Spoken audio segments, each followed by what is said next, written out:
October 24, 1929. 6 hours. That's all it took for the New York Stock Exchange to bleed out $14 billion. More money than the entire annual budget of the United States government at the time. 13 million shares changed hands in pure terror. The ticker tape machines fell hours behind. Telephone lines melted. Brokers screamed themselves hoarse while the floor looked like a battlefield after the guns stopped firing. Most history books blame speculative excess or the bubble had to pop. Very few mention the one man who pressed the detonator 7 months earlier, a man the newspapers adored and called Sunshine Charlie. The smiling banker who promised that every janitor, schoolteacher, and shoe-shine boy could own a piece of America's endless boom. His real name was Charles Edwin Mitchell, and in the spring of 1929, he was the most powerful banker on earth. He sat at the top of National City Bank, today's Citibank Bank, an empire so vast that its $2.7 billion in assets dwarfed the treasuries of most nations. Mitchell didn't look like a villain. Round face, warm eyes, a smile that photographers loved. He threw parties where champagne flowed and jazz bands never stopped. To millions, he was the hero who tore down Wall Street as velvet ropes and handed ordinary people the keys. What he actually handed them was a loaded gun pointed straight at their own future. Go back to 1919. America is drunk on victory and Model Ts. Only 500,000 people own stocks. Less than 1% of the population. The stock market is a private casino for Rockefellers and Morgans. Mitchell looks at that tiny club and sees wasted potential. Why, he asks in boardrooms, should only the rich get richer from America's growth? His idea is simple and explosive. Turn every bank branch in the country into a stock shop. Open the doors to the little guy. Make investing as easy as buying a radio on installment. He launches the National City Company, a subsidiary designed for one purpose: sell stocks like soap.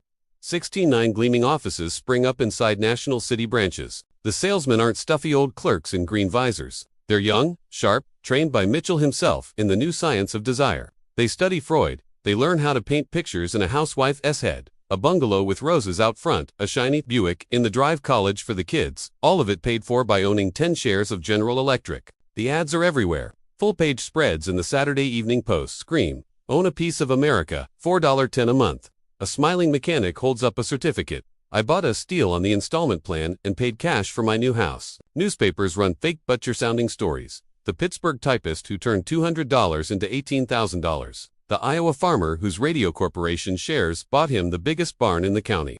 The message is always the same.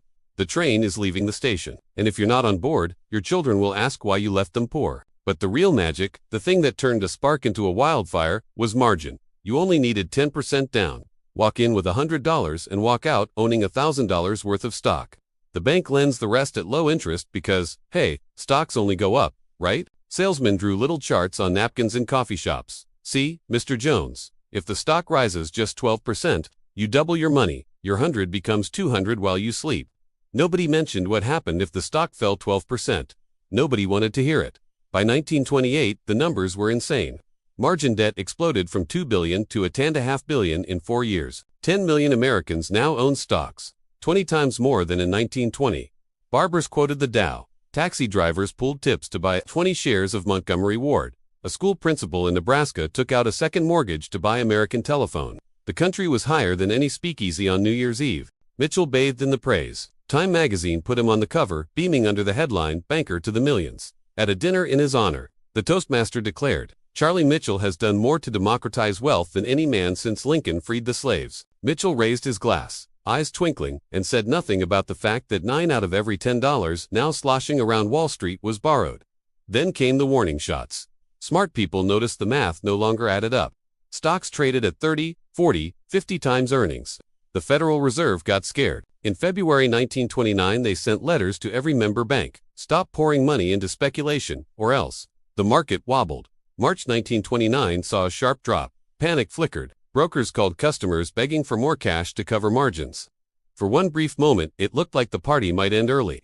That's when Sunshine Charlie decided to save the day and doom it forever. March 26, 1929. Mitchell strides into a packed press room, flashes that famous smile, and drops a bombshell. National City Bank, he announces, will lend whatever the market needs. Federal Reserve be damned. We have ample funds, he says, voice calm, and we stand ready to prevent any unnecessary crisis. Reporters nearly trample each other, racing to the phones. Next morning, headlines scream, "Sunshine, Charlie to the rescue." The Dow roars back. In 1 week, it erases the entire March crash and charges to new highs. What Mitchell just did was defy the central bank in public.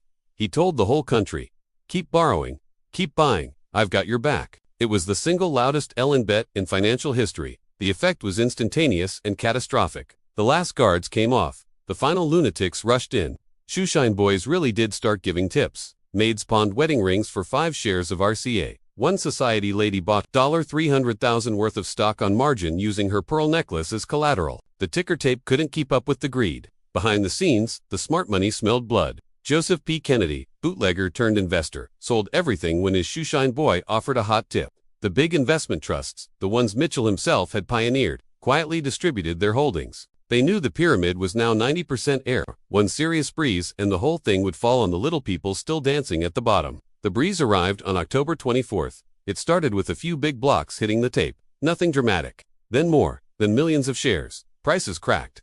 Margin desks lit up like Christmas trees. Brokers screamed into phones, "Put up more cash, or we sell you out." But there was no more cash. The only way to get cash was to sell stocks, which pushed prices lower, which triggered more margin calls. It was a perfect, merciless machine.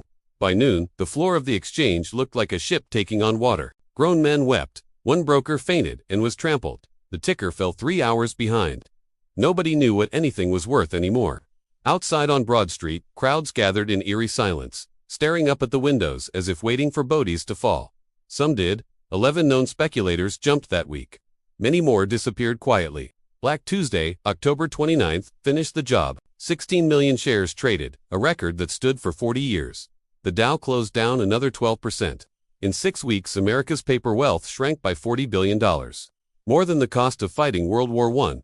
Banks that had followed Mitchell's playbook were suddenly staring at billions in worthless collateral. Thousands failed, taking the life savings of millions with them. And the stories, God, the stories. Edward H. Hopkins, 38 years old, father of 3, borrowed $4,800 on margin to buy General Motors because the National City salesman convinced him GM would hit $500 a share. By November, his shares were worth $211, and the bank wanted the rest of the loan now. Hopkins kissed his sleeping children, walked to the garage, started the car, and closed the door. Margaret Walsh, a widow in Brooklyn, put every dime of her husband's insurance money into Radio Corporation after a slick young man showed her pictures of yachts in Palm Beach. When the statements came, showing negative $1,800, she carried her kitchen chair to the window of her 4th-floor apartment and stepped off. In Chicago, a former millionaire named Arthur Reynolds shot himself in the Palmer House lobby rather than face his wife. In Detroit, 11 men who had pooled their savings into a margin account walked single file into Lake St. Clair at dawn and kept walking. Hoovervilles sprang up overnight. Shanties made of orange crates and Model T hoods. Men who once wore silk suits sold apples for 5 cents on street corners. Children went to school with cardboard stuffed in their shoes to cover the holes. The suicide rate jumped 30%. The birth rate fell off a cliff. People decided they couldn't afford hope. Charles Mitchell watched it all from his mansion on 5th Avenue. At first, he insisted everything would bounce back. Then Congress called him to testify. Senator Carter Glass fixed him with a stare and asked, "Mr. Mitchell, do you feel any responsibility for the ruin of millions of American families?" Mitchell smiled that sunshine smile and said, "Senator, I merely offered opportunity. No one was forced to accept it." The galleries hissed. One old man in the back stood up and shouted, "You stole my farm, you bastard," before ushers dragged him away. They got him in the end on tax evasion, $850,000 hidden offshore. He paid a fine, avoided jail, resigned in disgrace. National City Bank, ironically, survived and grew fat, swallowing failed competitors. Mitchell sailed to Europe, lived quietly, came home, started a tiny investment firm nobody trusted. He died in 1955, still insisting he had done nothing wrong. Still smiling in old photographs like a man who never noticed the blood on his hands. America swore never again. Glass-Steagall built a wall between boring banking and casino banking. The SEC was born to watch the watchers. Margin requirements jumped to 50%. FDR took the country off gold so the government could print money without asking permission from hoarders. For 70 years, the guardrails held. Then slowly, they came off. In the 1980s, investment banks whispered that the old laws were holding America back. In 1999, Congress repealed Glass-Steagall with a cheer. Margin rules loosened. Banks invented new ways to gamble with depositors' money and call it something else. By 2021, margin debt hit $900 billion again. Apps appeared with candy-colored interfaces promising commission-free trading and invest your lunch money. The sales pitch sounded familiar. Anyone can get rich. Just swipe up, no experience needed. We'll lend you the rest. Today, 50 million Americans trade stocks on their phones. The average Robinhood user is 29 years old and has never seen a bear market that lasted longer than a TikTok trend. Margin debt as a percentage of GDP sits where it was in 1929. Crypto exchanges offer 1 to 5 to 1. Leverage, worse than anything Sunshine Charlie ever dreamed. The new Mitchells wear hoodies and talk about financial inclusion. They throw parties on yachts and promise the moon. History doesn't repeat, but it rhymes. When the next October comes, when the ticker finally breaks for good and the apps freeze on red screens, when the margin clerks start making those midnight calls again, remember the man with the warm smile who insisted he was only giving people a chance.